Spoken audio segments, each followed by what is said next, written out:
বান্ধবী যখন বয়ফ্রেন্ডের সাথে ব্রেকআপ মেনে নিতে পারে না।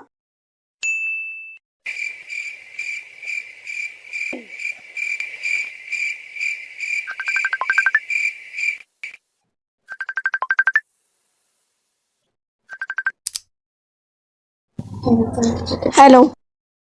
শোনো, তোমাকে যার জন্য ফোন দিয়েছি, আজকে থেকে আমাদের মধ্যে আর কোনো সম্পর্ক নেই। ব্রেকআপ।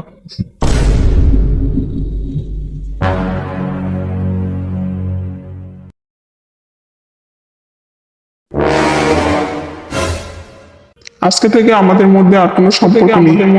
ব্রেকআপ। আজকে থেকে আমাদের মধ্যে আর কোনো সম্পর্ক নেই। ব্রেকআপ। ব্রেকআপ। ব্রেকআপ।